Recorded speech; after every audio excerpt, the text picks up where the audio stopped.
നമ്മുടെ ഇന്റലക്റ്റിനെയും നമ്മുടെ മസ്തിഷ്കത്തിന് പിന്നിൽ എന്താണെന്ന് മസ്തിഷ്കം സാധാരണ ഇതാണ് പറയുന്നത്.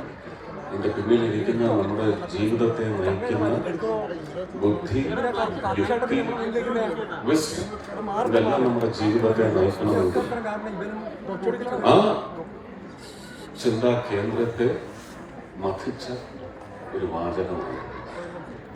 ഞാൻ എൻ്റെ ജീവിതത്തിൽ എനിക്ക് ഒരുപാട് സ്ത്രീകളുമായി വളരെ അടുത്ത ബന്ധമാണ് ഉണ്ടായിട്ടുള്ളത്. അമ്മമാരുണ്ടത്, ഭാര്യമാരുണ്ട്, സഹോദരിമാരുണ്ട്, കാമുകിമാരുണ്ട്. ഞാൻ ഒരു ബ്രാക്കറ്റിലുമല്ലാതെ വിളിക്കാൻ കഴിയുന്ന ഒരുപാട് സ്ത്രീകളുണ്ടായിരുന്നു.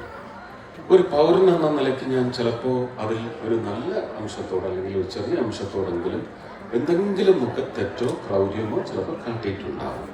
ഞാൻ അറിഞ്ഞിട്ടില്ല, ഞാൻ അറിയാതെ അത് ജീവിത വഴിയിൽ സംഭവിച്ച് വന്നു. ഒരുപക്ഷെ അതിനൊക്കെ തിരിച്ചൊരു ഏറ്റുപറച്ചിലോ ഒരു മാപ്പ് പറച്ചിലോ ഒന്നും സാധ്യമായില്ല എന്നത് സങ്കടകരമാണെങ്കിൽ ഈ സിനിമ ചെയ്തത് വഴി ഞാൻ കളക്റ്റീവായിട്ട് ആ ഏറ്റുപറച്ചിലും മാപ്പ് പറച്ചിലുമാണ് ഈ സിനിമയുടെ രചനയിലൂടെ ഞാൻ നിർവഹിച്ചിട്ടുള്ളതെന്ന്